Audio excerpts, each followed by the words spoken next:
Congratulations, Ryan. How are you feeling? Yeah, very pleased. It's monkey off my back and all that sort of stuff. Tried not to make a big deal of it, but everyone jumped on me and made a big deal of it, so I had to go along with it. And obviously the crowd paid their tribute, which was really nice. Good to do it at home, I suppose, and finally get it, like I say, get the monkey off the back and get it done. And to do it quick tries back to back, equal the record, break the record, just a special 5 or 10 minutes for you, wasn't it? Yeah, it's about time. Like buses, isn't it? It's like every 5 minutes. You wait 6 weeks for one to get to straight away. I had a chance in the first 2 minutes, from that scrum. I slipped as I went into contact and I had no power, and then obviously I was. If I had my studs in my ground, I'd like to think I'd have got there, but obviously I didn't. And then got bundled over the sideline, so that was a bit opportunity missed. But obviously got there after 72 minutes. How much has it played on your mind then these last few weeks? Only when other people, forced it on me through Twitter and Instagram and social media. Let's say it's not called Twitter anymore, is it? It's called X. But yeah, so through media and all that sort of stuff, throwing it at me. In fact, Sky got in touch the week before the Warrington game. So when I got one behind, Sky got in touch on a Wednesday. We played Warrington at their place on Friday, saying, "Oh, what sort of videos do you want playing?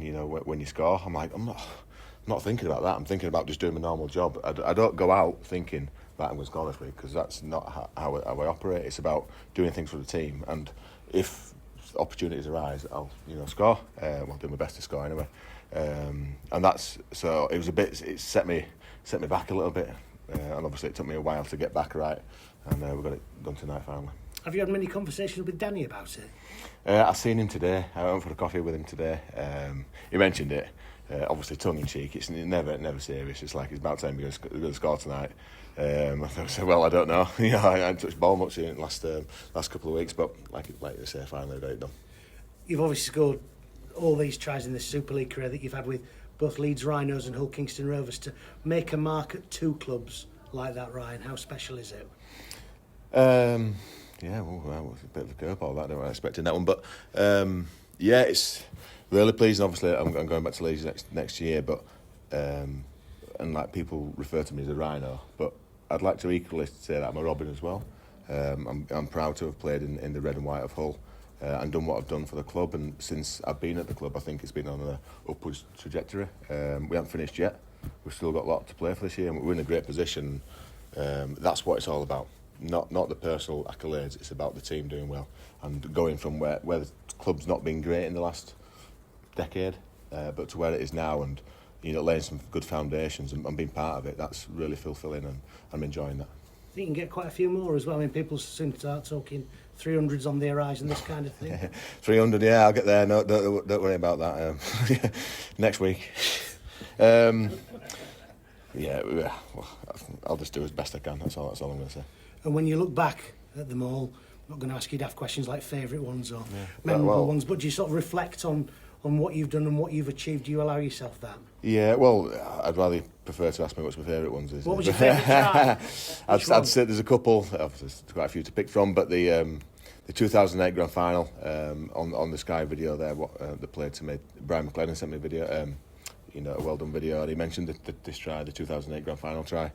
It's a bit out of character, me kicking the ball, and it was a real first significant try, trying a final, and that kind of set me off on my career, because I was number 22, and squad numbers mean a bit in England. I was squad number 22 that year, and then the year after I was number 5, and I've been 5 ever since. So that one was significant for me, and then obviously the Huddersfield try in 15, to get the league leader shield, that was up there. There's two to mention. And just finally for me, the people inside you who've contributed, the assists and this kind of thing, how much you sort of reflect on the wonderful players you've played alongside? Yeah, I probably pat Danny Maguire on the back the most, because he's probably given me the majority of them. I'm scoring tries in the ring is a product of being in a good team. I think that's the best way for me to sum it up. I've used that phrase a couple of times before. But if a winger scores a solo try, which I do from time to time, it might be few and far between, but it's the majority of what the people inside you have done, and you capitalise on their good work, and you've got to pay tribute to them for that. When you look genuinely touched by the reaction of the crowd, yeah. I know you want to focus on what's to come next, but that looked like it caught you a little bit. Yeah, it's it's been an emotional week, you know, with everything that's gone on with people not being here anymore. Rob. So I just try to enjoy it a little bit. I've been telling myself, you know, just play it down and get on with it, head down and all that. But I thought, yeah, I'll try. I'll enjoy it then. Why not? The people obviously turned out in good fashion tonight, and really, you know, they've been waiting for a couple of weeks to get it sung. So they sang in numbers. So yeah, it was pleasing. The Sky cameras caught you sort of looking up at the sky after you equalled the record, and they were sort of suggesting, you know, there's a little moment to do with Rob. I don't want to necessarily ask if that's the case, but just how difficult has it been for you, and you know, everything? Well, obviously, yeah. Yeah, it's been a tough week, and I'm normally very good with my emotions. I can put up a great brick wall. I've got a good, people who know me close, you know, teammates and stuff, know that I've got a great poker face, if you will. But yeah, it got me, obviously, as it would do. So it's been an emotional, you know, time, a couple of weeks with that, and yeah. What was the first thing the kids said then when they came on? Violet says, yeah, thank God. You know, she said it's about time. She's been telling me every week. You didn't say much, did you? No. We have a. He plays it down. We have a competition because he plays. He's playing tomorrow. He's scored a few tries, and we have a competition about who scores the most. And he's a bit out in front. I might have caught you though. We'll see tomorrow. Is there money on it? No. Oh, come on. No. He gets enough. You're kidding. What will you remember tonight most? Will it be putting the ball down? Will it be the crowd? Will it be... Yeah, I think it's the crowd. That was really pleasing. Really humbling, I think, really, you know, for them to sing for me like that. So I'll definitely remember that. A lot of hard work went into the game. Like, let's not forget, you know, we're playing a game of rugby here, and a lot of hard work went into that. And it was quite late on when I scored, so that kind of eclipses everything because it was late on. But yeah. Had you allowed yourself to think that you might equal and beat in the same game?